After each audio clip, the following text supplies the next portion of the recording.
dean. He's been to almost every one. And so I'm very proud to have him facilitate today. Before we begin, I just want to remind everyone that Friday is our very last ability event session. I've already heard messages from so many people saying this has been a wonderful 24 days of events, and I think we all will miss it. I think those of us running it behind the scenes will be happy for a little bit of a break, but we're so looking forward to Friday.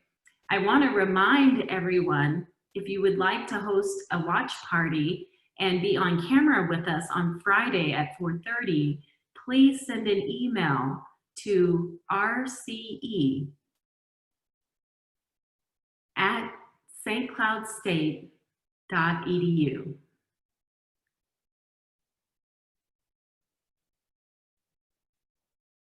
So we are going to highlight 30 individuals in their watch parties. Make sure your watch parties are parties of 1 or 2 or 3, and social distancing, of course. But we're so excited to have Governor Walz and Senator Harkin have a conversation about the state of disability here in Minnesota. And we're also excited to have President Wacker give us a keynote speech. So without further ado, we'll have a interfaith session from Wally.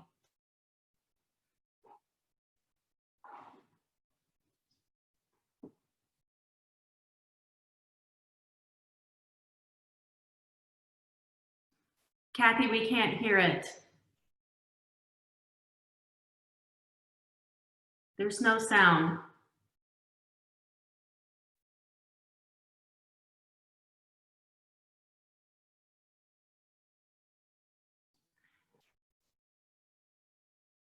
Sorry, everyone, for the technical difficulties. We'll try this one more time.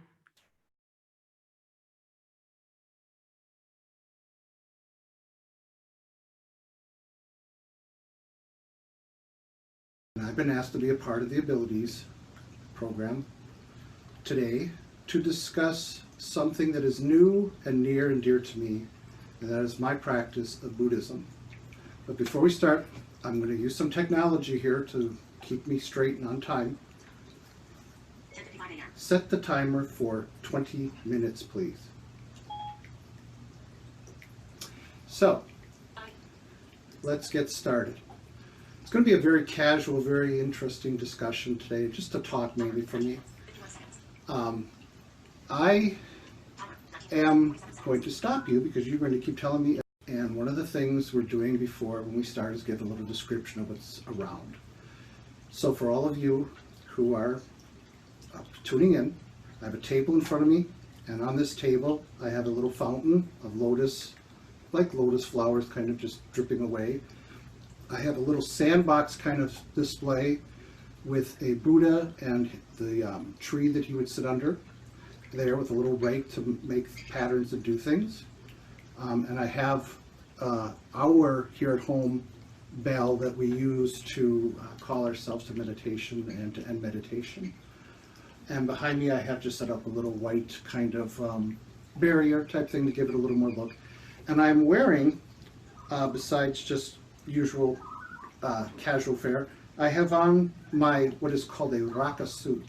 A raka suit I'll describe a little bit later, but it is what, when you go through the program within the Buddhist tradition to become a lay practitioner within the Buddhist temple. And I am a 61-year-old gentleman, white gentleman with, as it seems to be a theme throughout some of our presentations, I have kind of dark hair but got gray flecks coming up in it here and there.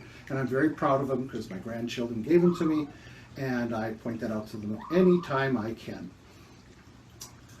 I had mentioned that I was an employment specialist at LifeTrack, and part of what I do is to help individuals find jobs, keep jobs, and especially advance within their employment opportunities.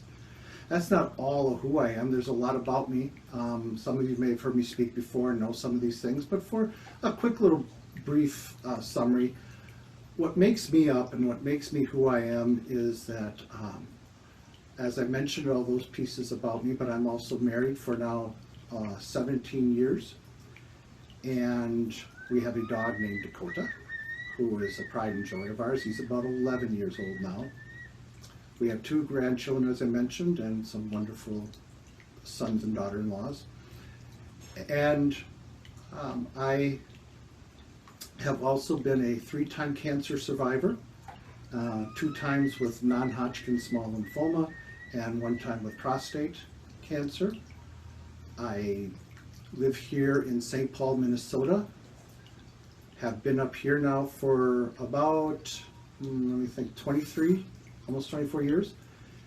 Also have been at LifeTrack for 22 years working as an employment specialist. I like to go out walking and hiking. I enjoy food. I think food, as you'll hear a little later, is a great tool for bringing us together. Love going to all kinds of restaurants, eating all kinds of food, trying things differently. As I get older, I find that I don't care for the spicy stuff as much anymore, but I'm sure many of you can relate also. And I'm also a great collector of music and sounds, and as you hear kind of the background here and there, you'll hear some noises of, I have a CD going of Northwoods sounds, so that makes us feel kind of woodsy and kind of here.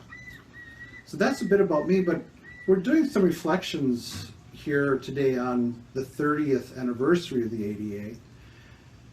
And I want to kind of go back and just give you a brief little summary of what I've all been through before and after. With being 61, I've had the opportunity to do things before and do things after the ADA has come into act. I am a graduate of the University of Milwaukee with an undergraduate back in about 1983, I do believe it was. And that is in mass communication, emphasis public relations. Back then, we had a department that would help out in issues concerned around your disability. They mostly were focused on helping you get your books and implementing tests so that you could be part of the classroom. While I was there at the University of Milwaukee, I had 2 professors tell me I needed to drop their classes because they were not going to do anything to accommodate me or to make these classes accessible. One of the classes that I was in, the first one that told me to drop, I went off and thought about it and said, no, I'm not going to drop this. And I came back, and the next time for class, and across the aisle from me was sitting a young lady, and I asked her, a fellow student, if she would be willing to help me out. She said, sure. And so I gave her some extra paper and what we called back then carbon paper. For many of you younger people, you probably never ever have seen carbon paper before, or held it, or knew what it was about. It was just this black, weird kind of crinkly paper that was made of carbon, and if you put it between 2 sheets of regular paper, it would copy on the second sheet what was being written on the first sheet. So she'd write down everything on the board that the professor was writing, because he had told me that he does a lot of things on the board that he does not tell what it is, doesn't read it, and he's not going to. So I would go home and have my reader read the notes to me, and I ended up continuing on with that class and did get through the class. The other class where he told me to drop, he hit me at a time where, as many of us know, there are periods where you want to fight and periods where you don't. And I just said, fine, I don't need to bother with this, and I just dropped the class. So that was part of what that was. I then looked for work, found work for 3 years in a sheltered workshop for the blind in Milwaukee, Wisconsin, and was working there for 3 years. After that, got involved with, while I was there, involved with our local church, Catholic church, and did some confirmation teaching. And through that, it led me into another career change and path for myself. But before that path change, excuse me, I ended up moving up here to the Twin Cities for 1 year to be with some friends and such. And it went okay. I worked for 3 months as a customer service / telemarketer for a long distance phone company. And things went on during that year with my money situation that I ended up moving back home. But I told people I'd be back because I really fell in love with this area. When I went back, I did get involved more with confirmation in my church. That led me into a program that the Archdiocese of Milwaukee had, where I was picked as one of the few to be a part of a program where we would go work at a parish in youth ministry and then go on part-time there and part-time to get certification as a youth minister. Well, we had a big interview day with all these different churches, and I got picked by one church. Well, it was a collaboration of two churches in Milwaukee. And I ended up working for two churches in Milwaukee, in the inner city of Milwaukee. Actually, one of the churches was the one that I was baptized at and made my first communion, and it was kind of like homecoming. So I worked for them for 2 years. I got my certification in youth ministry and figured I only had like 18 more credits to go, so I went on to get my master's in religious studies. Also during that time, they had a program where I could become certified as a pastoral minister in Black Catholic parishes. Wonderful years of my life, wonderful time. One of the most interesting comments I received there was from my youth group when I first started, and within the first meeting, they came to me and they said, you know what, we really like you. And I told them, you don't even know me, why would you like me? And they said, because when you come in the room, you accept us for who we are. You're not judging us by the color of your skin, by the color of our skin, because you can't see us. And I found that to be a great compliment in one hand, but at the other hand, I didn't have to have the heart to tell them there were other things I was judging them by and making some pre-notions, but we all do that as human beings, and I'll get a little more into that a little bit later. So after that, I did do a part-time job in a youth ministry job in one of the suburbs of Milwaukee. Hated it for multiple reasons, and if I had more time, I could share you a lot of stories there too. I have lots of stories I would love to share no matter when and if you ever want to hear more. But during that time, I got more into volunteering, which, yes, there's a theme in my life of volunteering moves me into different paths. And I was helping a community organization in my neighborhood help people get off of welfare and get into jobs, because the governor at that time said that was what you had to do. So I was helping out there, and one day my gentleman I was working for, volunteering for, brought me into rooms. I want you to meet this man, and he introduced me to a gentleman who was also blind. And I'm thinking in the back of my mind, oh yeah, have the blind guy work with the blind guy. Well, in hindsight, it was a very smart move on his hand, because I sat down and talked with this gentleman, and this was before the ADA went into effect. And he said he was working with a placement person, and what they would do actually would be to sit down and go through the newspaper and circle ads, and then have him go home and call all these places. He said, I'm fine with that, I can do that. But when he would call the places, you had to have a driver's license for over half of them. And I mean, really have to have a driver's license. It wasn't one where you could accommodate, it was a driving job. But she never took the time to look at that and help filter that out, so he wouldn't be spinning his wheels, to use a pun. So that got me thinking of, they're just not getting it. They're not thinking what's going on, what's happening. So around the time of the ADA, I got together with some friends, and we came up with, and we created an organization and got help from our church with a lawyer and everything. And I started up with the help of my two other friends. I was the executive director of my own placement agency called Challenge People Having Abilities Needing Competitive Employment, Inc., or Chance Employment Agency. Kept that going for 3 years, couldn't get the major funding, but I worked with vocational rehab services. I got a contract written up with the VA, first person in Wisconsin to do that, to provide placement services. Within those 3 years, and help with some really good volunteers, we were able to get 104 people placed in the competitive jobs. I had to close the organization, but I did meet somebody through our blind bowling league up here in Minnesota, came up here to be with her, moved up here, ended up getting hired by LifeTrack, and ergo history was made, and I'm here now still to this day. When I moved up here, I got heavily involved with a lot of other community organizations, other groups within the disability community and outside the disability community. Spent many times in many different roles of chairs of organizations, held some presidencies for some organizations, went through some St. Paul leadership training. And when I first got up here and started working at LifeTrack, my supervisor at that time came up to me on my first day, and one of the first things out of her mouth was, okay, what do you need to make your job work? And it wasn't, oh, what do you got? What do you want? It was basically, she said, tell us what you want, you got it. And they got it for me. And so I have the accessibility items. And when, throughout my history at LifeTrack, they would create databases that wouldn't work for me and my software program on my computer, they would have people, support staff, come in and help input notes and do other things for me also. I don't necessarily like that accommodation, but it's one that they offered. I'm utilizing.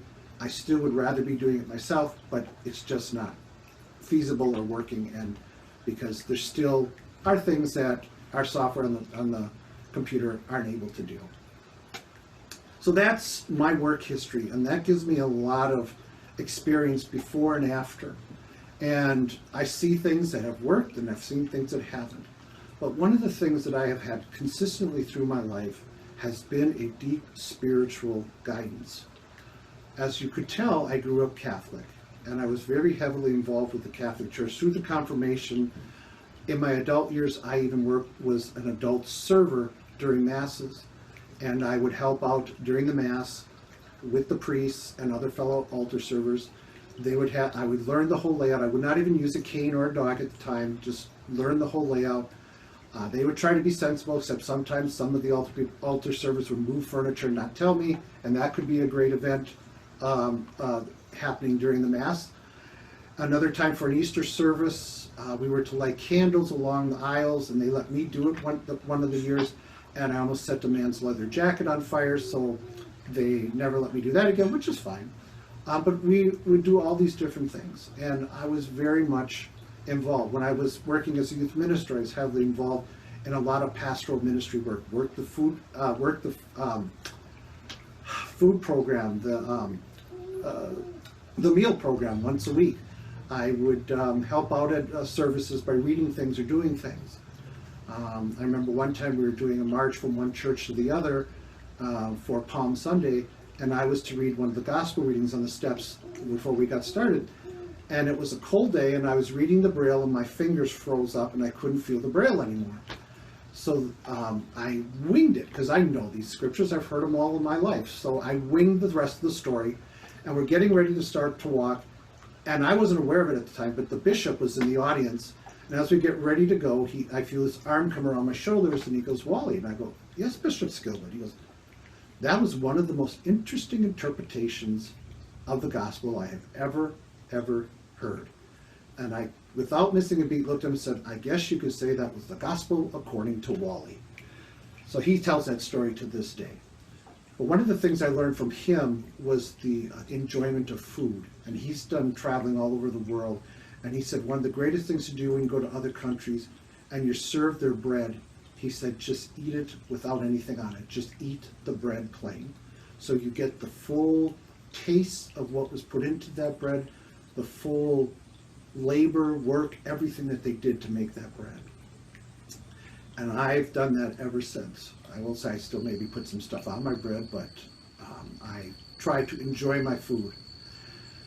And when I moved up here to the Twin Cities, things kind of fell away with my going to church or doing any kind of religious practice. And then when I met Sue, my wife, she had never been raised really any religion in any way, shape, or form. So we started to explore.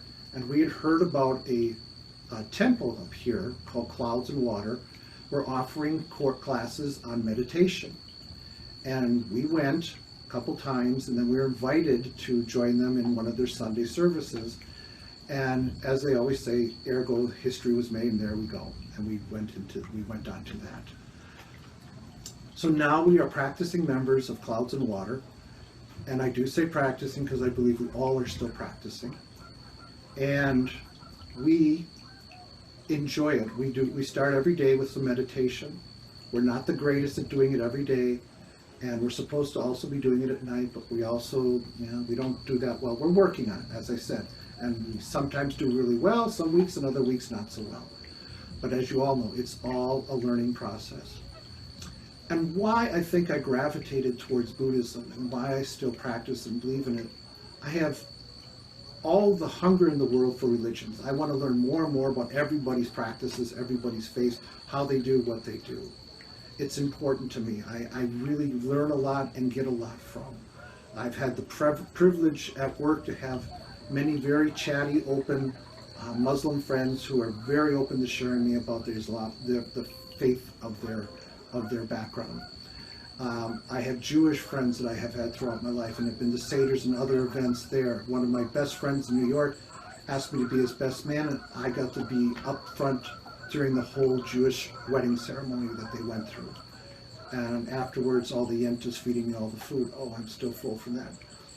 And I don't know if you're getting a glimpse, I should stop a minute, but every once in a while our dog Dakota comes wandering in. So you may see him on screen in that too. So he's a mix of Jack Russell, a little Basset, and some Shar-Pei. He's just a big mix.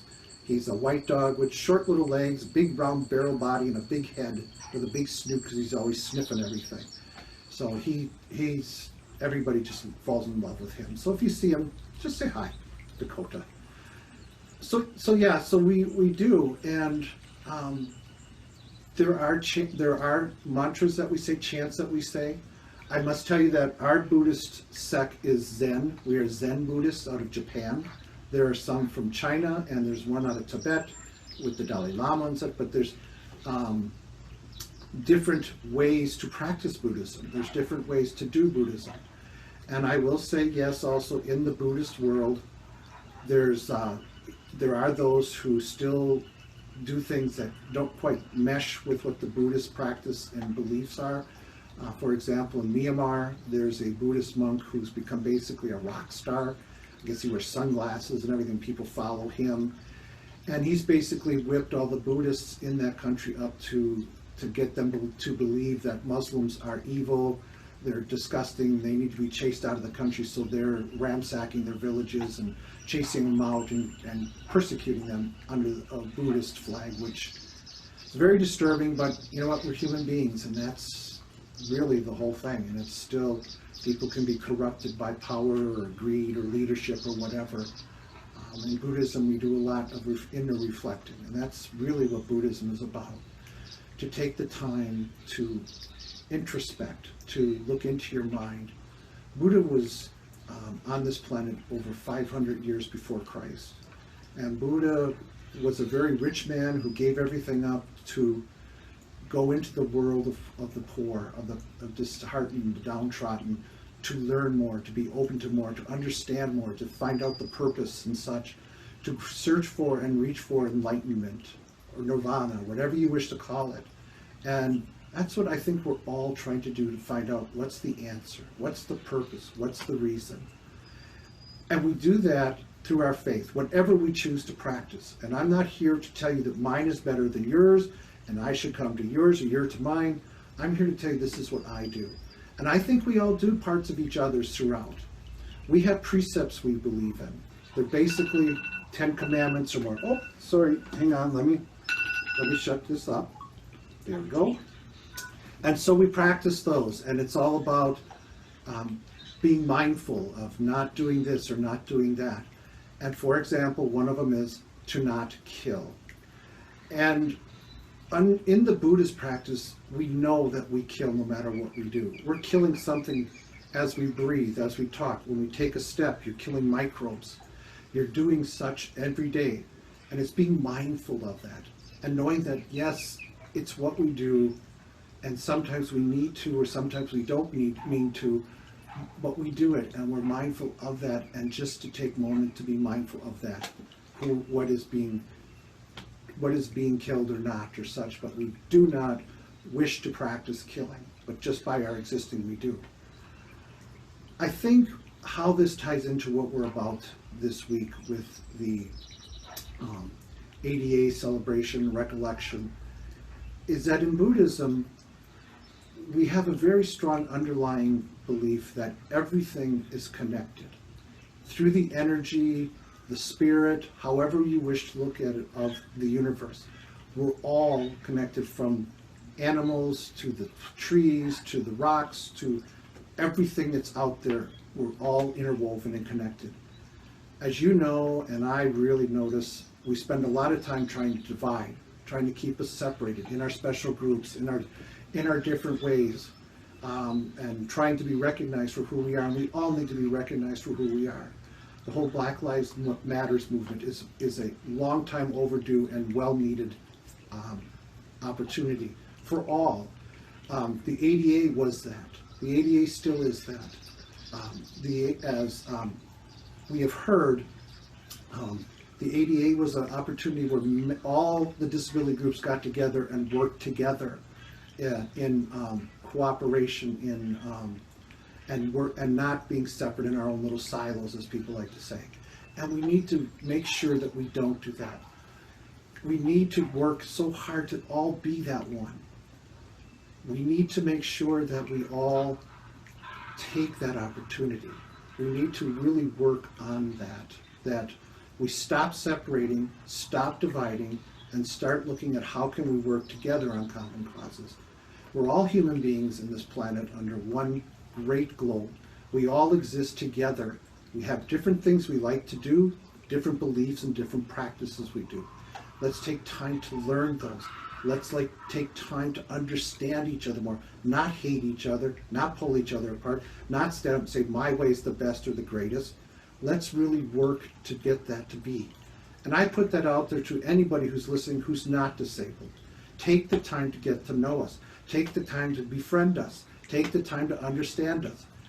Take the time to see what are our dreams, our aspirations, our goals. What would we like to do? And then don't just give it to us. Work with us and help us to find the opportunities, the ways to do it. Give us the tools. Let us learn. Let us do it. There's lots of great stories of younger people nowadays, and even people my age too, who have done that, who have found ways to make that work, have fought for it, and we need to keep fighting for it by letting people understand and know that we are not broken, we are not a mistake. I have many people still to this day coming up to me and saying, can I pray for you? Can I heal you? I don't need healing. I'm not broken. I'm made the way I am because we're all made under the same image. We're all made in the same way. Can we find ways to maybe find cures for things? Absolutely. That's what our scientists are for. But don't look at me that I'm something that needs to be healed.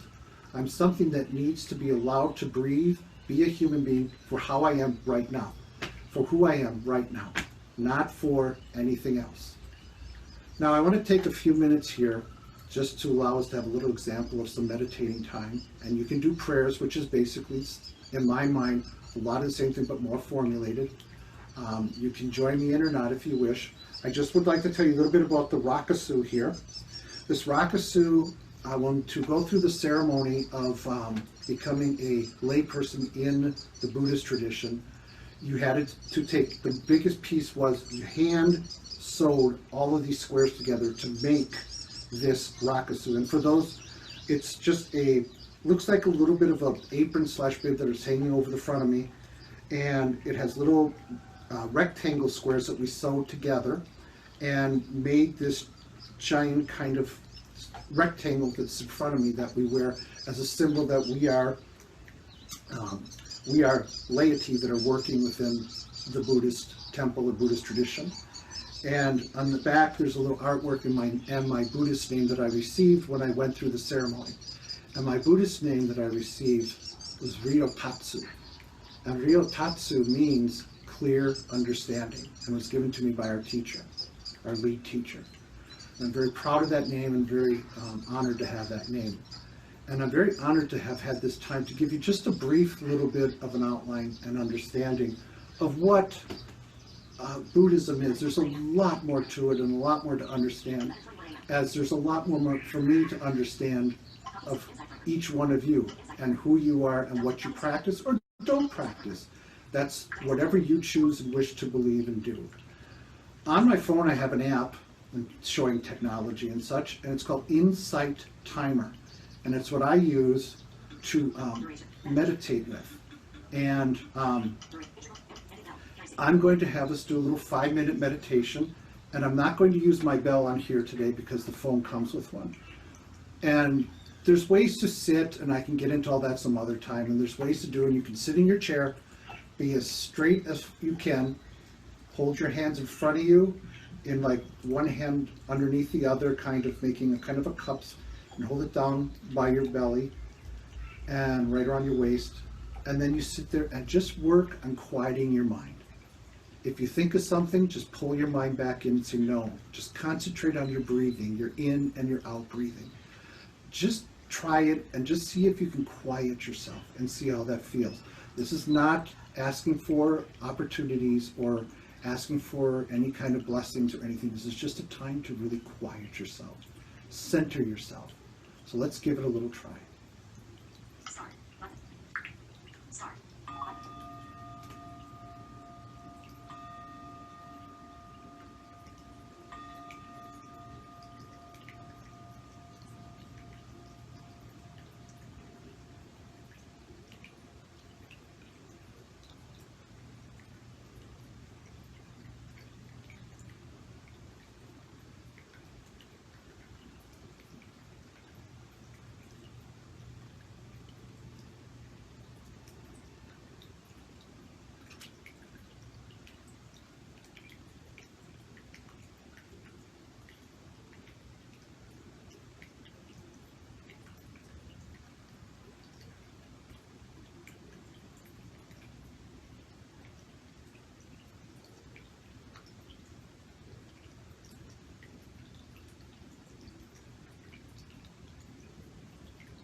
thank you for participating in that with me if you have. And then we would usually say 3 times, I'll just say it once for you after a meditation. I say, oh boy, I can't remember what I say. Every day I wake up with a smile on my face. For the next 24 hours, I would give compassion to each other. I totally have blanked on. I'm so sorry, but that's called 61 years old. Anyways, it's a practice that I have chosen to feed my soul.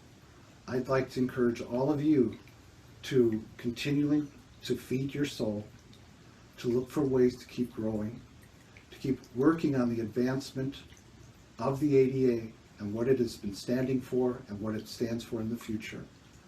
And as it's been mentioned before, let's really focus on employment and opportunities for everyone to be more out in the community and to be part of the community. Because no matter what we practice, no matter who we believe in or don't believe in, no matter what we think and feel, that's just all part of who we are. And together we make the human race. And we should be enriched by it. We should celebrate it. We should rejoice in it, not tear it apart and tear it down and fight amongst each other and work to divide. So let's keep building this together, keep this event going, which I've been very happy to be a part of for many, many years. And let's all just be the best that we can be and be the best that who we are and where we're going. Good luck, everybody, and I look forward to more opportunities to talking with you and sharing new and other exciting things. And there's a lot that I didn't get to today, so that's just the way the clock roll goes. So thank you again. Have a great day.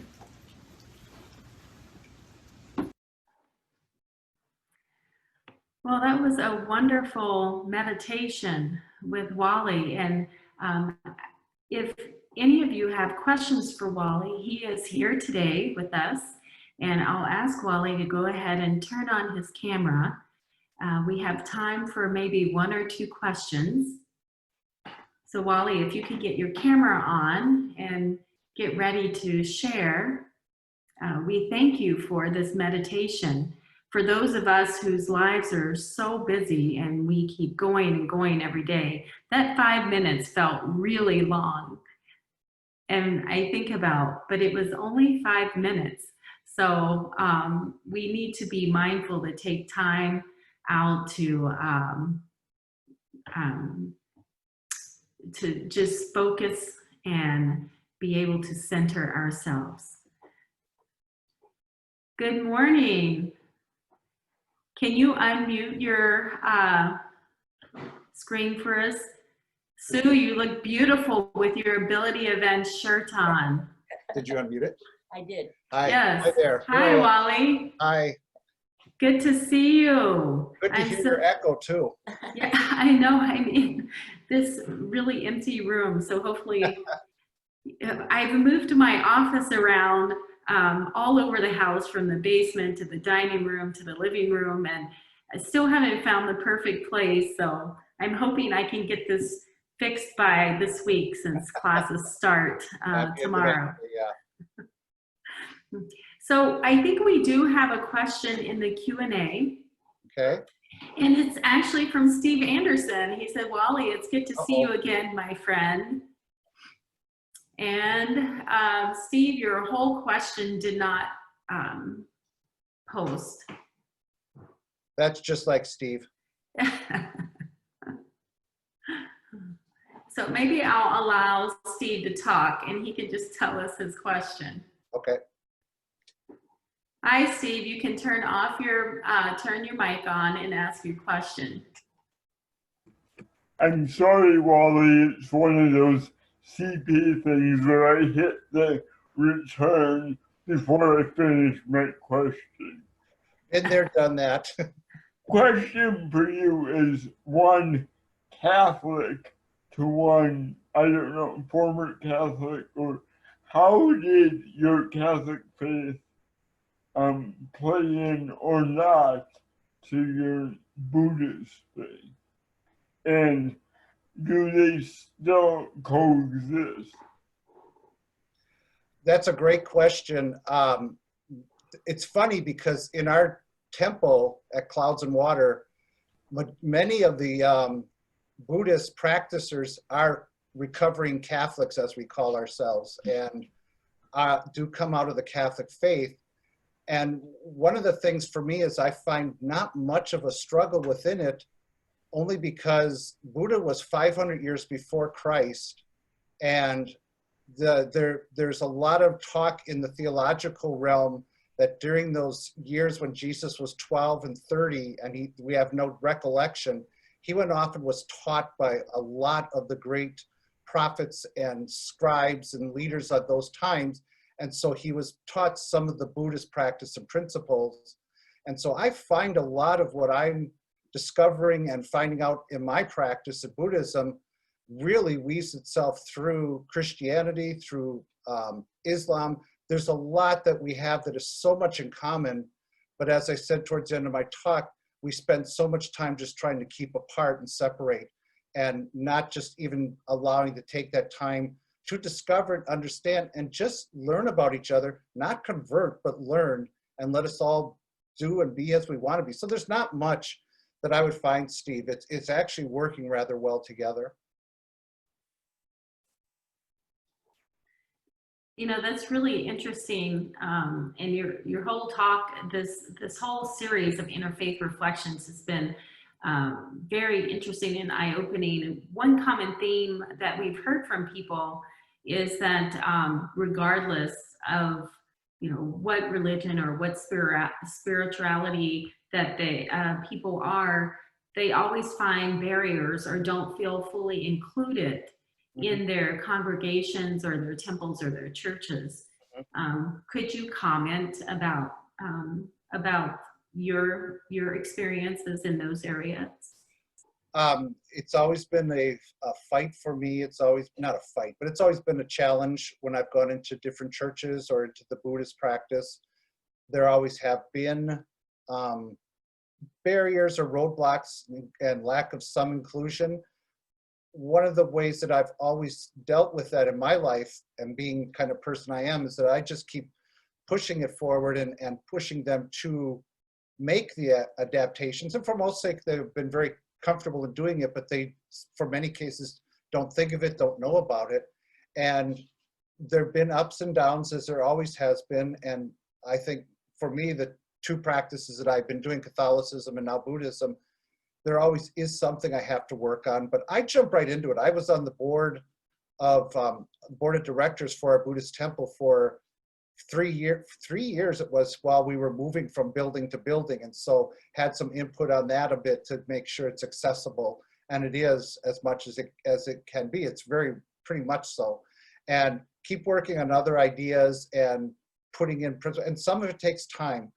And as I shared in my talk in Catholicism, I was an adult altar server, and I just volunteered for it, and they had to adapt to it, and they did. And they let me do things I'm really surprised that I almost might not have let me do, like play with open fire during the Easter season and light candles, but I did. And almost set a jacket on fire, so that was the last I got to do of that, but that was okay. You know, one of the parishioners' jackets. But so I just keep pushing it. And one of the most interesting things that happened to me was one time I was doing the adult serving at church, and when I would do that, I would not use my cane, as I think I may have mentioned in my talk, and it was all by memory. And as long as it kept the furniture in the same place, I knew where I was going. And afterwards, I would come out from behind the altar in the sacristy and come out into the congregation to meet my parents to go home, and I'd have my cane with me. And one day I was walking down the aisle, and a woman stopped me, and she said, "You know, I thought something was going on, and I thought something was different with you. And now that I see you have your cane out here, I'm sitting here thinking to myself, why am I not doing something? If you're out there doing this and you're out there being part of this service, and I'm just saying, I need to get active and get out and do some things." And I said, I don't do this for the accolades of what a super person I am and what I'm doing. But if what I have done is gotten you to reflect more on how you can do more, then that's all what it's worth about, and that's what it's about. So I look at, when I go into these situations, Amy, and into these practices, not so much on, all right, I'm Don Quixote coming to slay the windmills or whatever, but just by me being there and being present and having the strength and belief in myself that by just pushing a little bit every time on the edges, changes happen, and things will be done differently. And it takes time, unfortunately, but it's just the way that I keep going forward and every day. Well, you are an amazing person, Wally, and we do have a couple more questions. There's one question from Hannah, and she says, "Hello, I am deafblind, and I am wondering if there is a national organization to help people with disabilities get the accommodations they need at their place of worship." There is none. First of all, good morning, Hannah. Glad you're here. And none that I'm aware of. I can research a little bit and see, but I think, again, because I don't know, because we're also into our different sects and our different practices and beliefs, I don't know, but I can check that out also and see. That's a very good question. Yeah, I know that there's a national interfaith coalition for people with disabilities, but I don't think that they help with accommodations. I think they just provide support or resources. So I'm not really sure. And Hannah, Wally and I can work on that and get that information to you. And then we have time for maybe one more question, Wally. And so Okay. here's and I want you to know, we do even have individuals from China joining on this morning. How exciting. So here's a question that says, it's from an anonymous attendee, and it says, "Do you find yourself coming closer to the tranquility of, in quotes, seeing life because of your blindness?" Like, to phrase it another way, do you see life more now via Buddhism with the help of your blindness? Anonymous, that's a great question. And what I have found through my growing up, and as I mentioned, my talk 61 years, so it's a long time growing, and I still am, is that I think what my blindness has done for me in an interesting way, and what I've learned in the way, is that it works really well for Buddhism because I honestly don't have the number one input that's so distracting to all of us, and that's our vision. And everything we get, all the information it's sent to us, everything that's around us, for the most sake, your mind takes through the eyes and takes through the visual cortex of your brain. And for me, with that piece not really being there, one of the things that Buddhism is about is to becoming more aware of and understanding of your environment and what's all around you and becoming one with everything there. Great example was when I first got married and I'd go walking around on hikes with my wife, Sue, I would keep saying, "Oh, did you hear that? Did you hear that over there? Oh, what was that noise over there? What's that smell, or what's it?" And within a couple months, she was doing the same thing because she was just being brought more attention to those other senses. And so Buddhism's about getting to be more aware of and acknowledging more of, like, that flower, that it's not just the pretty yellow or red or whatever color it might be, but the scent and the way that the noise it makes in the wind when it's moving, and the feel of it, the touch of it. And many blind people will say that's really how our lives is. We get a lot of our information through those other tactile ways and other ways of getting information. So yes, I find that A, it's again not a requirement, but B, it does work very well with and seems to be enhanced by my Buddhist practice. You described that so beautifully, and I am very happy that you were able to join us today. And our colleague Brad Coleman says thank you for doing this talk today, and that his daughter was also baptized or introduced to the Buddhist religion prior to leaving China. He has an adopted daughter from China, and so I think a lot of people have connected with your talk today, and I just want to thank you so much. And I want to remind our audience that on Friday we have our gala, and we want to have you join with us. So please set your clocks for 4:30 p.m. For our Friday happy hour, which will be our final session. and let us know if you would like to host a watch party so we can have you on screen. And so again, thank you, Wally, so much for being here today. We Thank really you. appreciate it. Great work, all of you. That's been a wonderful event. Thank you. So everyone have a wonderful Sunday afternoon. It's going to be a beautiful day. And Go we'll barbecue. see. Yes, we'll see you tomorrow morning for our Monday Ability X talk with none other than Steve Anderson and myself. So join us tomorrow morning for a wonderful conversation. See you all tomorrow. Have a good day.